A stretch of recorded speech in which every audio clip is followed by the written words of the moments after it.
Steve, always a difficult test against an informed team away from home. In your first game as charged, did you like what you saw, result aside? Well, I think we can't try anymore, but they were trying like that for the previous two managers this season. We can't, we need a little bit more quality. If we had a little bit more quality, we'd have certainly got something from the game. But it's an excellent side. Matt's done a great job. They've got good players. But I think there's nothing in the game at half time. Bar they've scored 2 goals. One's clearly a foul. The other's a great delivery from a corner, great header, no complaints. We get a little break in the ball and score, make it 1-1. I think then for 5 minutes we're the better team. They walk a corner but it's the referee and he gives the goal. It's a clear foul.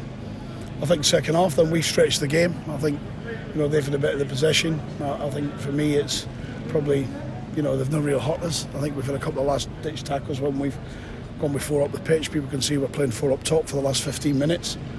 And then we make the chance. We walk 5-6 minutes to go, whatever it is, but we make the chance. We should score 1-on-1 with the keeper.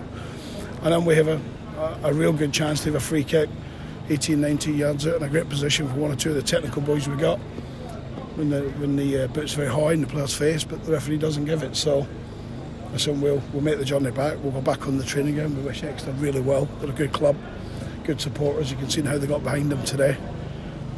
A thank you to the travelling Stevenage fans. Here as many as they can. It's a long way. I think they probably thought later on we would get something from the game, but we didn't. So we'll take this and it'll hurt us. It should hurt the players. It will hurt the players, and we'll go back on the training ground on Monday. Is there an element of disappointment to concede the 2 goals from set pieces, albeit as you mentioned the second one's a clear foul? The first one, even that, we should defend it better, shouldn't we? It's a man-for-man marker. One of our boys doesn't do his job. If he does his job, it's not a free header. It is a great header, it has to be said. But the second one's clearly a foul. He's just all over him. Any other referee in Britain gives it a foul.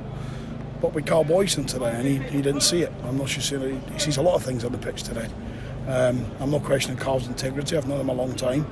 But that's clearly a foul. I think even Matty knows that. I think their bench said straight away it looks a foul. Our goal, though, scored obviously by Norris at the far post after good work from List. But the free kick from Barry, you mentioned something to him. You said something in his ear. What was that? Because it seemed to work. Yeah, well, we sent our 2 centre-backs up into the box. They've been used to... The boys have been getting told to free kicks on halfway line, just get it past 5 yards and go across the pitch. We said, we've got 2 good dominant centre-backs in the men, so let's put them into the box. And we worked on someone for a couple of days with Elliot and the big fella spinning to the back, and Nos gets the goal, but Elliot does great as well. When he gets by the boy can't touch him because he's so quick. And I think then for 4 or 5 minutes you see the crowd went really quiet for here, and that's because we were in their last third and trying to get a little break of the ball. But in isolation, it is 2 set plays that you look at, and it's cost us 2 goals. But you have to break them down and say what cost us. First one we lose a 50-50 in the middle of the park, and that can happen. But it's 2 mistakes to the goal with 50-50, and then we lose a man, and then the second one is just clearly a foul, whatever way we look at it. Chances at both ends in the second half of the game to tip either way. Exeter missed a few, and some good opportunities at the end for yourselves to potentially nick a point. Yeah, listen, we're playing 2 defenders against their front 4 at times because we're trying to gamble and get something ourselves. And my teams will go to the death. The one thing that Matty Taylor can be rest assured, if we play anyone, I've not looked at in great depth who we got because it's a game at a time, but if we play anyone that they're playing, we're going to go to the death with them. Because we're fighting for ourselves. But I think the integrity of the EFL says that that's what you do. So, it's all right thinking what our team would be like. I was back here when I should have come in, probably back in November, December. It'd be a little bit different today had the January transfer window been under me. But that's not knocking anyone, because this football club did what they had to do. Certainly the chairman spent his money. And finally, next weekend against Oldham, being dubbed as a 6-pointer at the bottom of League 2 by many. Do you see it in that way, or are you just going to treat it as another game? No, it's a big game, but you only get 3 points, don't you? They'll be disappointed. I think they've lost into added time today to a good Mansfield team. So that tells you. I watched Oldham against Exeter last week. I'll say it from the local press here. They should have beat Exeter last week. That's how tough our challenge is. Oldham should have been 3 or 4 2 victories, but they weren't.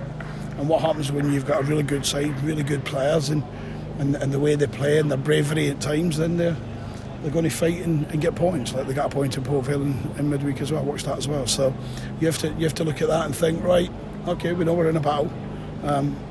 We've got 8 games to go. Listen, we play everybody around us. It's what we do. It's not about what an Oldham do, what a Borough do, what anyone does. It's down to us.